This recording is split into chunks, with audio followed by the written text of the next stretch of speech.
Halo YouTube, selamat datang di channel Motomobi. Ini adalah Bike BJ30. Yes, biasanya kita kenal bike itu bike BJ40 yang seperti kami punya ya. Mereka orientasinya benar-benar ke off-road. Nah, sekarang bike baru saja ngeluarin bike BJ30 dan baru saja launching di Gias pada saat video ini keluar. Jadi Anda bisa langsung ke Gias, lihat ke sana ada boothnya bike dan pasti terpampang mobil ini. Dan bentuknya ini seperti off-road oriented. Namun sebenarnya ini adalah body monokok. Memang ada juga mobil off-road yang body monokok ya. Tapi ini bisa off-road, yakin. Karena all wheel drive-nya ada AWD-nya di sini. Ini mobil all wheel drive walaupun monokok. Kami sudah pernah nyoba mobil ini di China waktu jalan-jalan bareng Bike. Ini waktu itu BJ30 ini sama BJ40 yang beda. Waktu itu namanya masih BJ40, nggak tahu diubah apa enggak. Mobil ini cocok untuk perkotaan. Waktu itu kami coba. Ya, sekarang nonton video ini sampai habis karena kami akan coba mobil ini lagi. Nah, kalau kita lihat di depan, nah ini ada DRL dan DRL ini sampai ke grillnya, bikin jadi semakin maco. Tuh kan, ganteng kan? Kayak mobil-mobil Amerika, SUV Amerika gitu tuh. Wah tuh. Iya, padahal sini nggak ada grillnya, nggak ada lubang sama sekali. Lubangnya ada di bawah sini. Ada kamera 360 di depan. Bawah bumper aja nih, kayak kokoh untuk off-road. Nah, bicara soal off-road, berapa departure angle dan approach angle-nya? Depan ini 25 derajat, yang belakang 30 derajat. Ya oke lah. Ground clearance-nya 215 mm. Berapa panjang mobil ini? 4730 mm. Wheelbase-nya 2820 mm. Nah ini nggak panjang-panjang amat, nggak pendek-pendek amat. Wheelbase-nya juga sebenarnya lumayan panjang, tapi ini harusnya masih enak untuk perkotaan. Warnanya hijau gini lucu ya. Ada 6 pilihan warna pada mobil ini dan warnanya lucu juga yang ini. Velg yang didapatkan adalah 19 inch, bannya 235/60 sama depan belakang. Yang luar biasa adalah drivetrain-nya. Kuncinya sama kayak bike BJ40. Ditariknya 2 kali kayak mobil Eropa. Keren. Lucu lagi. Nah, ini mesinnya 1500 cc turbo. Menghasilkan tenaga 185 horsepower, udah keren ya. Torsinya maksimal 305 Nm, keren juga. Tapi yang lebih luar biasa lagi, ini hybrid pakai motor listrik yang kuat juga. Motor listriknya berada di depan dan belakang. Jadi depan untuk bantuin bareng mesin, dan belakang itu sendiri. Nah, ini luar biasa. Tenaga motor listriknya 404 horsepower dengan torsi maksimal 685 Nm. Besar sekali tuh angka-angka di brosur itu. Dan katanya 0-100 dalam 6,9 detik. Kenceng juga. Pakai roof rail yang kokoh. SUV sekali. Itu bentuknya sih gagah banget ya. Belakangnya keren juga tuh. Dia bagian hitam nih, bawah warna bodinya, bumpernya warna Dove BJ30E. Itu mungkin karena hybrid ya. Ini bukan plug-in hybrid, ini hybrid tok. Buka bagasinya, ini ada wiper belakang. Buka bagasi, dipencet ini, power tailgate. Dan suara motornya silent, nggak ngek gitu. Bagasinya luas sekali, stick golf muat. Ada colokan listrik rumah. Ada kantong-kantong kanan kiri, di bawah masih ada tempat lagi naro-naro. Ada aki dalamnya. Nah, sekalian, baterainya ada tulisannya kapasitasnya. Ya standar hybrid lah. 1,67 kWh. Kalau ini masih kurang, ini lipatannya lucu nih. Oh, bisa disimpan begitu. Bisa jadi meja ya?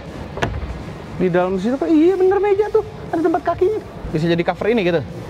Enggak deh, nggak bisa. Ntar. Bisa? Pinter. Bisa jadi meja, bisa jadi cover ini. Kalau ini masih kurang luas, bisa dilipat. Jok paling belakang seperti biasa.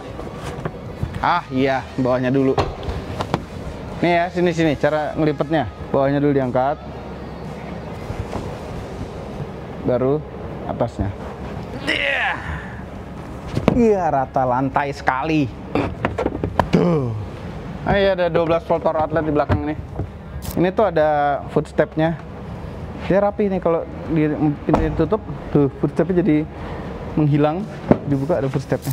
Jok belakang, di belakang posisi nyetir kami, tinggi kami 174. Wah, lega sejengkal loh literally. Kaki masih bisa masuk, karena ini bukan mobil listrik. Kalau mobil listrik pasti lantainya lebih tinggi. Oke, headroomnya lega, semuanya lega. Ada armrest, dengan 2 cup holder, duduk di tengah. Jadi ini rantainya rata karena dia nggak ada drive shaft dari depan ke belakang. Untuk motor listrik belakang dia kerja sendirian, nggak dibantu sama mesin. Agak keras duduk tengahnya, tapi masih oke nih, kaki juga masih lega. Ada seat belt tengah 3 titik dan ventilasi AC. Bawah masih ada tempat naro-naro. Kantong di belakang jok, pintunya ini empuk-empuk, ini keras, tapi nggak apa-apa, bagian kena badan tuh empuk semua. Ini ada kantong pintu, bisa naruh botol gede. Kalau segini masih kurang rebah, masih bisa direbahin 1 step lagi. Sedikit, ya, tapi lumayan. Ini pakai driver juga masih enak mobil ini. Joknya juga cukup tinggi, jadi menyangganya cukup lumayan. Jok depannya. Stop. Ini mobil baik, tidak jahat. Oke, anyway. Dashboardnya simple gitu ya, simple modern seperti dashboard mobil-mobil masa kini, dan empuk-empuk. Door trimnya juga sama kecuali yang bagian depannya, tapi sini empuk, aman. Layar tengah gede 14,6 inch, instrument cluster juga pakai layar. Ini konfigurasi umumnya mobil Cina zaman now. Ya begini biasanya. Ini home itu seperti ini, ngontrol AC di layar semua, nggak ada, ini bersih di bawah. Di layar semua kita pencet ini untuk blower AC-nya. Nah, suhunya dia dual zone, pakai layar. Ada pendingin joknya, ventilasi jok, dan pemanas jok juga ada. Pemanas setir nggak perlu sama sekali. Tapi biasanya ini sepaket nih. Pemanas kaca belakang, kaca depan. Ini off untuk offin AC ya. Jangan off biar apa, ada angin-angin dikit. Nah ini, karena menu kemobilan. Kamen ini ada energy recovery level, jadi region braking kita bisa atur low, medium, low, normal, high. Ada hill descent control, ada auto hold di layar auto holdnya. Coba ini ada shortcutnya nggak? Ada shortcutnya juga, cuma ini nggak ada auto holdnya. Bisa diatur nggak sih shortcutnya? Isinya apa aja? Nggak bisa. Ada memory seat, tapi di layar ya kan. Ini bisa ngatur jendela, banyak yang bisa diatur sini. Follow me home, driving. Nah ini mobil full ADAS, jadi ada anti nabrak depan yang kita selalu matiin. Komplit ADAS-nya. Tadi depan ada radar nggak ya? Ada radar di depan. Oh ini hill descent, nyautin hill descent sama parking sensor. Nah ini menu keseluruhan. Kamera 360, kecil tapi bisa di zoom in.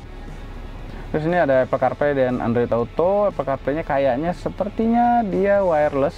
Ke bawah, start stop engine button dimuliakan di depan shifter. Shifternya lucu bentuknya, kami suka bentuk shifternya ini. P-nya dipencet di sini, maju mundur ke depan seperti biasa. Ya, mencet M tangan jari, kan ada auto hold-nya juga tadi di layar. Nah ini yang dimuliakan sekali adalah driving mode. Ada apa aja di driving mode-nya? Ada Eco tentunya, Comfort, Snow, Sand, Muddy Road, Wading buat nyemplung banjir, Sport, Eco. Oke, setirnya lingkaran, flat bottom, jempol kanan untuk ngatur audio dan telepon, jempol kiri untuk MID-nya harusnya. Kamera 360 ada shortcut-nya sini. Ada TPMS, ada ini arus energi, RPM mesin karena lagi nyala sekarang, temperatur mesin, sama kehematan. Hematannya standar mereka nih, liter per 100 km. Sennya berada di kiri kayak mobil Eropa. Ada auto headlampnya, wiper di kanan, ada auto juga wipernya, wiper belakang juga di kanan. Ini untuk ADAS-nya, untuk adaptive cruise control-nya, jaraknya juga bisa diatur. Dan di sebelah kanan bukannya apa nih? EV mode, charging in camping mode, tombol camping mode, tombol kosong, tombol buka bagasi, dan manual leveling headlamp. Terus ini yang kami hargai sekali, sangat kami hargai, yaitu ngatur spion nggak lewat layar, ya, ngelipet, ngatur arah spion semuanya dari sini, bukan di layar. Bagus, luar biasa, keren sekali. Sesuatu yang biasa bisa jadi keren ketika ada perubahan yang kita nggak suka. Auto up down, semua jendela. Lock unlock di sini. Oke, sekarang kepraktisan. Kantong pintu lumayan gede, bisa naruh botol. Ini ada wireless chargingnya, 2 buah cup holder. Ada konsol, ada tray yang bisa dibuka. Konsol besar sekali, ada lubang AC-nya, jadi bisa mendinginkan apapun yang ada di dalam. Kali mau dinginin STNK gitu kan. Di bawah masih ada tempat gede lagi, ada colokan 12 volt power outlet. Jadi ada satu USB-C dan satu USB biasa di bawah. Porsi nyetir full elektrik, joknya 6 way, bisa naik turun, tapi bagian depannya nggak bisa naik turunin, agak tanggung sebenarnya. Banyak mobil Cina yang kayak begitu. Nah, ini posisi nyetir enak, tapi ini bisa tilt dan teleskopik, jadi bisa dekat sekali dengan badan kita tuh. Posisi nyetirnya jadi enak sekali. Teleskopik itu sangat penting, jadi bisa agak disenderin dikit, penyetirnya enak. Jadinya posisinya di atas ada panoramic roof besar yang bisa dibuka kacanya. Ini buat kampanye juga bisa, walaupun calegnya gendut gitu ya. Tuh, gede banget bukanya. Ini auto dimming. Ada kaca, lampunya, ini apa? Ah, ada gantungan. Buat apa ada gantungan di sini? Gantung apa ya? Bawang. Gantung bawang, biar nggak hujan ya. LED. Oke. Sekarang saatnya kita jalan karena first impression review ini ada first drive-nya juga. Kita naik mobil yang berbeda ya. Mobil di depan, tadi mobil display. Dan ini posisi nyetirnya kalau paling rendah tuh segini, rendah sekali. Tinggi mata kami tuh setinggi hampir dashboard. Nah, posisinya enakan agak tinggi sedikit malah kalau ini. Jadi kalau paling rendah malah tenggelam. Biasanya kami suka paling rendah. Setir juga paling dekat malah kedeketan dikit. Nah, bagus ya posisi nyetirnya.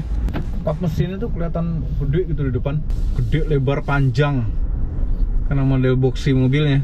Aduh, ngatur spion langsung dari sini enak banget, nyaman, smooth sekali perjalanan ininya. Ini kita di jalan beton, betonnya terasa lebih rata, very smooth, dan kekedapannya sangat bagus sekali. Ini kacanya double, model kacanya lucu, lancip gini, kayak beberapa mobil Korea. Enak, peredamnya bagus.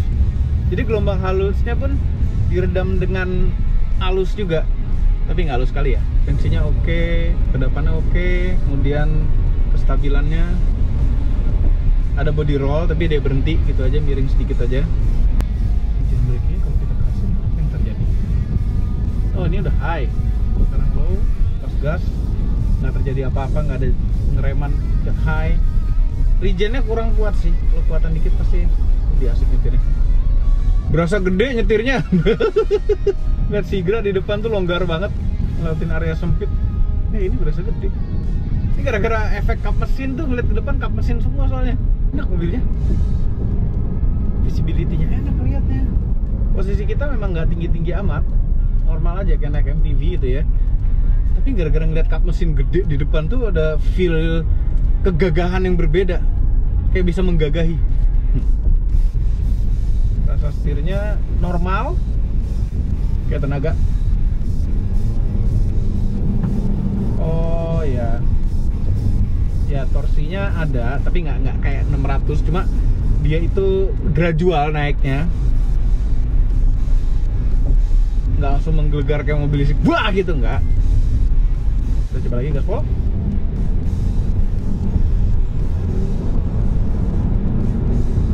Kencang, cuma nggak menggelegar buar gitu. Enak tuh, ngayun-ngayunnya juga ngayun-ngayun berasa mobil gede, enak gitu loh.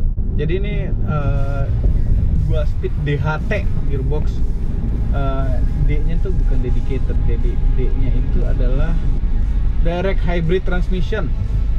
Jadi ini kan hybrid biasa itu ya bisa paralel, bisa series. Kayak baterainya kecil, nggak bisa di-charge. Padahal ini motor listriknya gede. Sport sekarang mau pergi.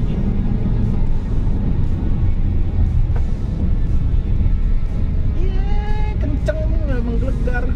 Sayangnya pikiran kami tadi dengan 2 motor listrik itu menggelegar. Cuma ini loh, ini cukup buat pakaian dalam kota, nggak perlu kenceng-kenceng menggelegar. Kayak kita pakai mobil listrik nih, mobil listrik yang torsinya gede, horsepower gede, dan mobil ini radius putarnya bagus. Wheelbase 2800 dengan radius putar yang oke. Benar-benar enak pas untuk perkotaan itu loh. Pakai driver enak, nyetir sendiri enak. Stabil. Terus ini nyaman dan stabil. Suspensinya refine. Benar-benar enak.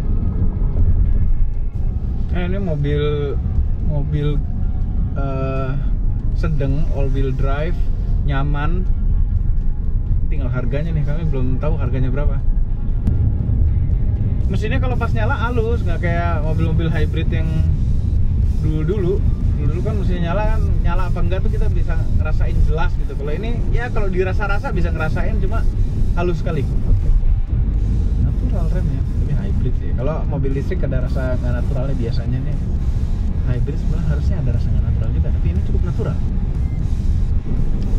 Ini simple loh, ngatur ada pakai combination switch tambahan ini. Harus apa dia? Ragu-ragu gara-gara garisnya nggak jelas. Nanti deh kita pinjam mobilnya buat full review ya. Jadi waktu nyobain di China itu di area tertutup dengan aspal yang super mulus. Kita suruh nyoba ini, nyobanya juga nyoba handling ya oke lah. Normal aja gitu. Tapi begitu dipakai di jalanan Indonesia dengan jalanan yang sejelek-jelek ini ya, terasa enaknya di mobil. Overall nyetirnya kami suka. Yap. Enak nyetirnya. Jadi benar-benar beda sama BJ40 yang kami punya. BJ40 kami itu untuk rugged, buat off-road, buat apa, ini cocok sekali untuk perkotaan. Itu saja videonya. Jangan lupa tekan tombol jempol ke atas dan subscribe channel Motomobi dan Mobil apa belum berikut dengan tombol lonceng share video ini ke seluruh dunia melalui sosial media Anda, dan jangan lupa follow sosial media kami semua termasuk Instagram, cek motomobinews.id untuk berita-berita otomotif terbaru. Terima kasih telah menonton.